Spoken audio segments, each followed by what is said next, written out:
Orang miskin yang sombong hari ini banyak sekali. Salah satu di antara ciri orang miskin yang sombong, orang fakir yang sombong, mereka sudah tahu dengan kemiskinan mereka, tapi mereka tidak datang kepada Allah untuk meminta. Bahkan mereka meninggalkan Allah. Bahkan mereka menganggap diri mereka mampu melakukan sesuatu tanpa adanya campur tangan Allah.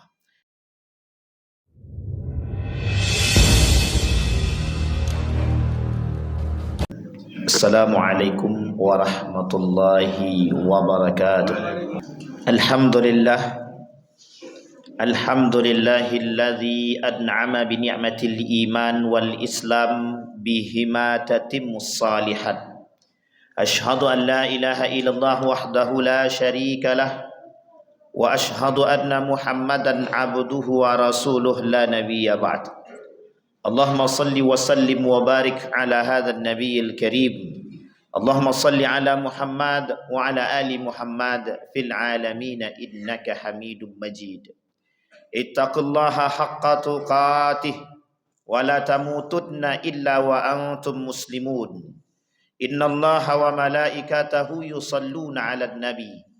Ya ayyuhalladzina amanu sallu 'alaihi wa sallimu taslima.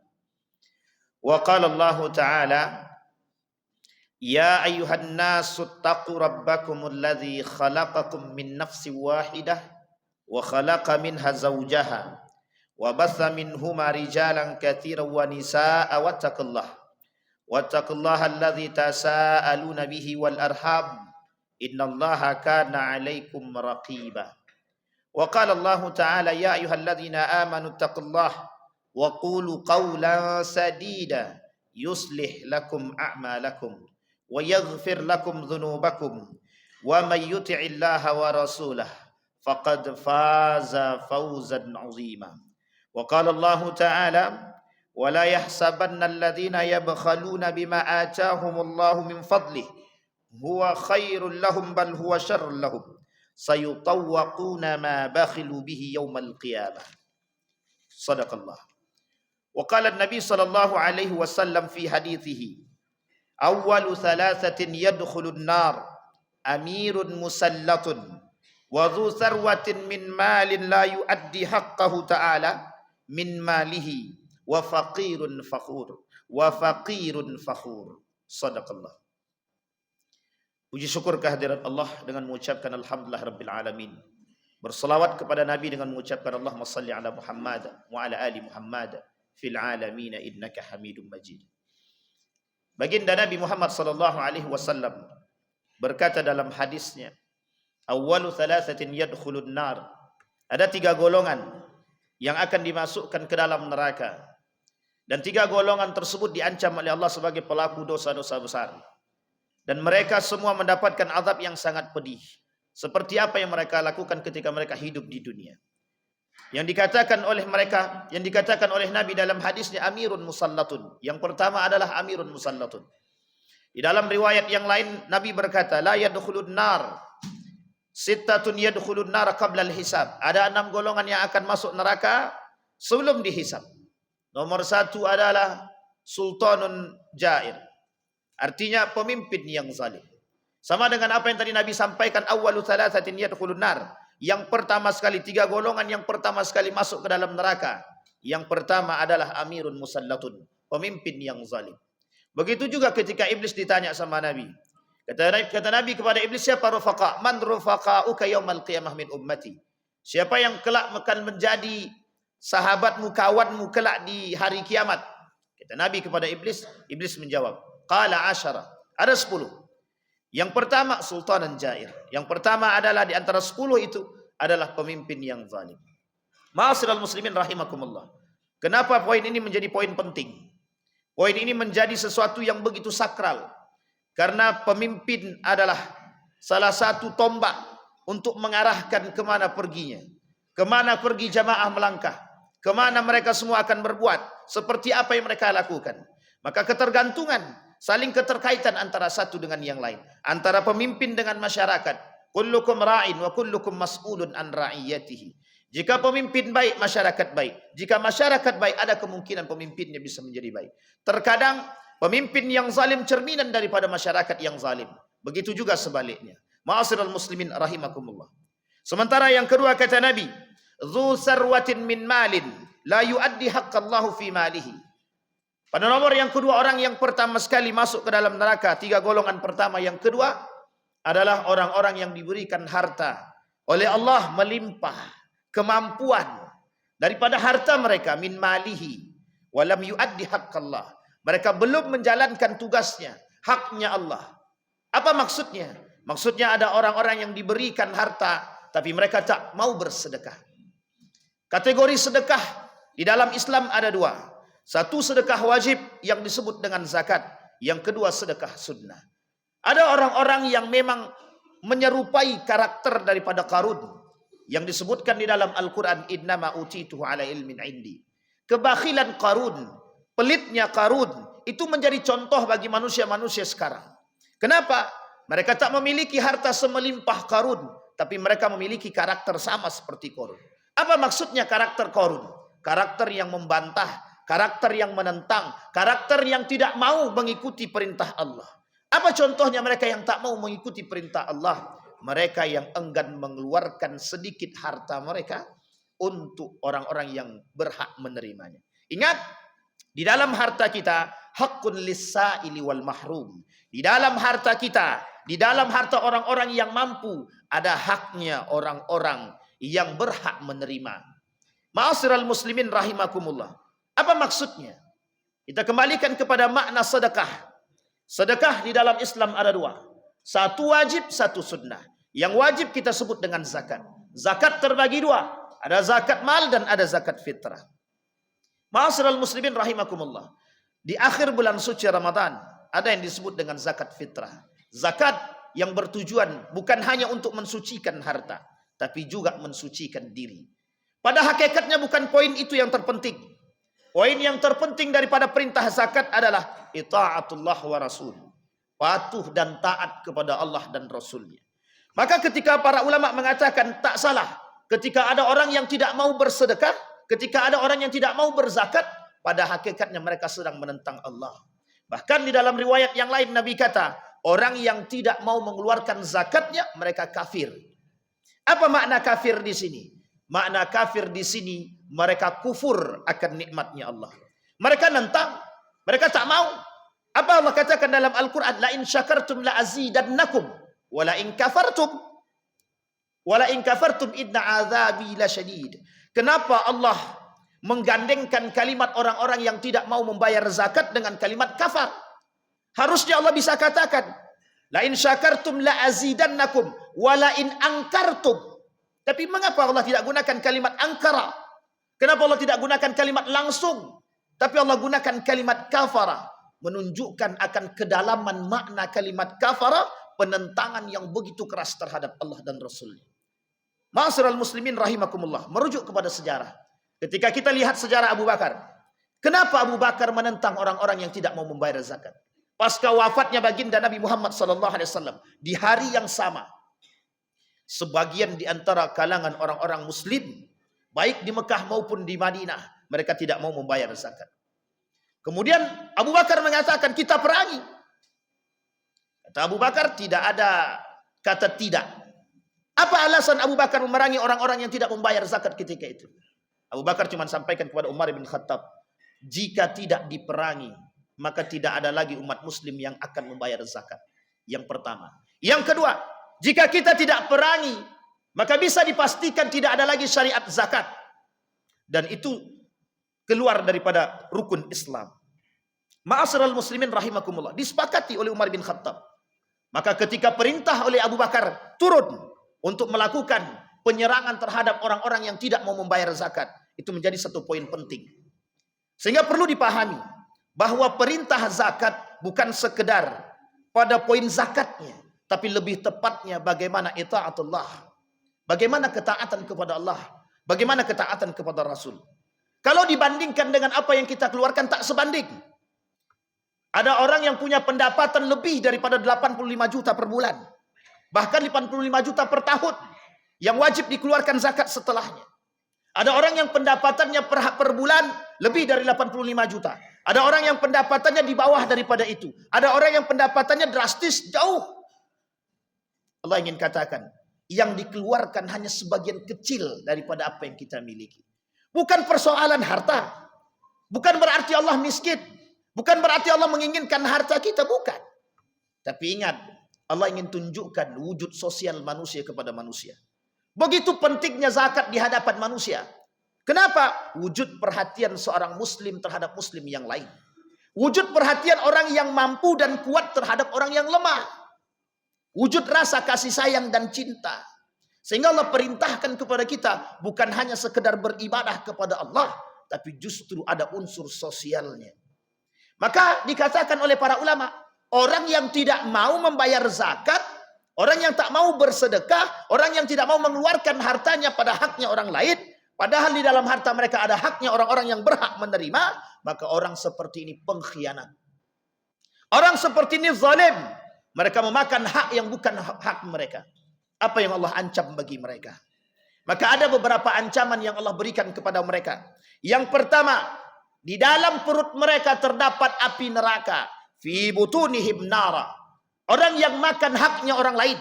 Orang yang tidak mau mengeluarkan sedekah. Orang yang tidak mau mengeluarkan zakat. Orang yang tidak mau memberikan haknya orang lain kepada mereka. Dari harta yang mereka miliki, pada hakikatnya mereka sedang memakan haknya orang lain.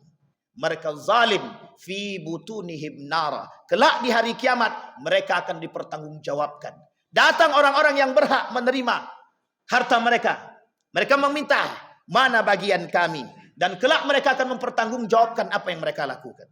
Itu yang pertama. Yang kedua, kata Allah di dalam Al-Quran, sayutawwaquna ma bakhilu.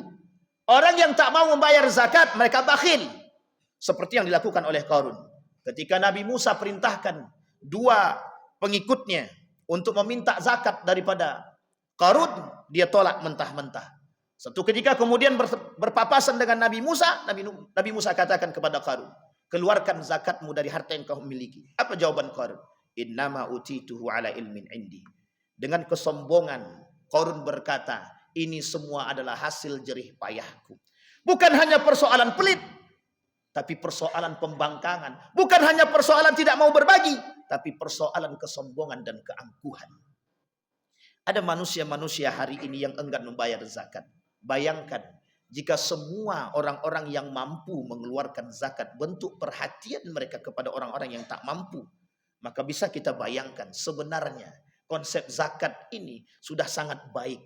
Islam punya konsep zakat, Islam punya konsep wakaf, dan lain sebagainya. Mampu sangat memberikan bantuan atau mengatasi solusi-solusi kemiskinan. Tapi kenapa itu tidak terjadi? Karena umat muslim hari ini tidak memandang luas makna zakat, makna wakaf, makna hibah, dan makna sedekah itu sendiri. Sehingga dalam benak kita hanya sekedar melepaskan kewajiban kepada Allah. Bukan persoalan itu. Memang ini adalah kewajiban kita orang beriman. Tapi bukan hanya persoalan pada kewajiban. Tapi bagaimana kita dituntut untuk memunculkan sikap sosial terhadap sesama. Bayangkan ancamannya adalah orang yang tidak mau membayar zakat dianggap zalim dan memakan haknya orang lain. Padahal itu haknya kita.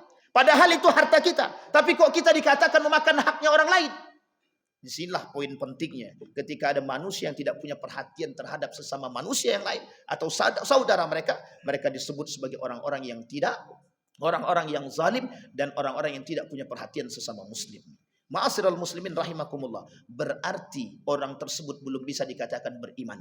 Karena satu di antara sekian banyak syarat orang beriman, mencintai sesama muslim. Salah satu wujud mencintai sesama muslim, mengeluarkan haknya atau memberikan sebagian daripada harta kita yang menjadi hak orang lain kepada yang berhak menerimanya. Itu yang kedua. Yang ketiga, orang yang enggan membayar zakat, kelak harta mereka akan berubah menjadi asy-syaja' al-aqra. Apa itu asy-syaja' al-aqra? Asy-syaja' al-aqra kata Nabi artinya ular yang besar, yang menganga mulutnya, yang kemudian ular yang besar tersebut digantungkan di leher mereka. Ular tersebutlah yang akan menggigit mereka sedikit demi sedikit. Ma'asyiral muslimin rahimakumullah. Kemudian ular tersebut berkata, akulah orang, akulah makhluk yang tadinya engkau tidak keluarkan haknya orang lain, aku berubah menjadi ular, dan kemudian aku sahibul mal, akulah orangnya. Kemudian ular tersebut memakan orang tersebut. Ma'asyiral muslimin rahimakumullah. Dari sekian banyak ancaman ini sebenarnya tidak menjadi persoalan penting bagi kita. Kecuali Allah datang memberikan ampunan. Tapi bayangkan jika Allah tidak mendatangkan ampunan kepada mereka. Bayangkan jika Allah mengatakan kepada para pelaku mani'un zakat, orang-orang yang tidak mau membayar zakat, kita semua dikatakan kufur. Apa maksud kufur? Maksud kufur adalah orang-orang yang melakukan dosa tapi amal ibadah apapun Allah tidak mau terima. Sederajat dengan demikian. Orang yang melakukan kufur sama dengan melakukan syirik. Orang yang tidak bayar zakat sama dengan orang yang menduakan Tuhan. Orang yang tidak mau membayar zakat sama orang yang tidak melaksanakan salat. Orang yang tidak membayar zakat sama dengan orang yang tidak berpuasa atau sengaja tidak berpuasa. Derajatnya kufur, kata Nabi. Ma'asyiral muslimin rahimakumullah. Kembali kepada persoalan kita. Bayangkan ketika Allah mengatakan kepada kita, "Hai umat manusia, kalian kufur kepadaku." Bayangkan Allah tidak mau menerima amal ibadah kita yang telah kita buat selama ini. Allah menutupi mata mereka. Allah tutupi matanya dengan melihat, tanpa mau melihat orang-orang yang tidak mau membayar zakat. Ma'asyiral muslimin rahimakumullah. Syarat itu bisa terbuka jika mereka bertobat kepada Allah. Ma'asyiral muslimin rahimakumullah. Kemudian yang ketiga, yang disampaikan oleh Nabi dalam hadisnya, awwalu thalathatin yadkhulun nar. Yang pertama adalah amirun musallatun. Kemudian yang kedua adalah dzu sarwatin min malin, dan yang ketiga fakhirun faqur. Apa maksudnya faqirun fakhur? Orang miskin yang sombong, orang miskin yang angkuh.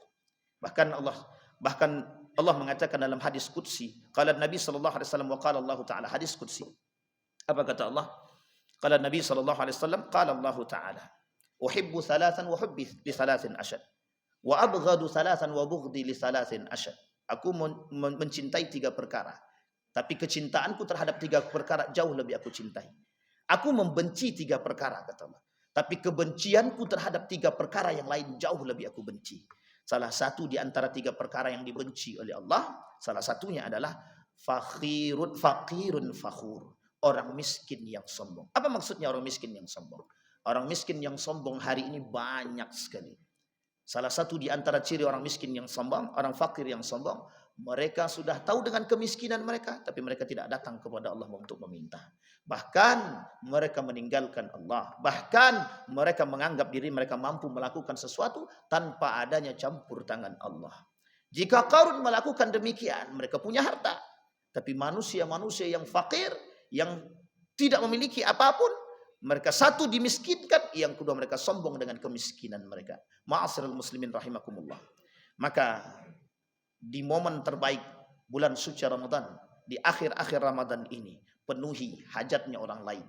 Timbulkan rasa cinta dalam diri kita terhadap sesama. Karena salah satu syarat menjadi orang yang beriman adalah mencintai sesama muslim. Sayangi mereka. Berapa banyak hari ini manusia-manusia yang tidak mampu. Kenapa mereka harus terlantar? Kenapa mereka harus meminta? Karena wujud perhatian seorang muslim terhadap muslim yang lain berkurang. Tidak lagi punya perhatian. Nabi ketika datang hari Idul Fitri, Nabi keluar daripada rumahnya. Kemudian bertemu dengan anak yatim. Kemudian anak yatim tadi menangis. Kemudian Nabi bertanya, "Mengapa engkau menangis?" Kemudian dijawab oleh anak tersebut, "Orang tuaku sudah meninggal, bapakku sudah meninggal, ibuku menikah. Kemudian aku tinggal sendirian dan mereka pergi." Dan menangis anak tersebut. Apa kata Nabi? "Maukah engkau menjadi anakku? Maukah engkau mengakui bahwa Ali bin Abi Thalib adalah saudaramu, Fatimah saudarimu?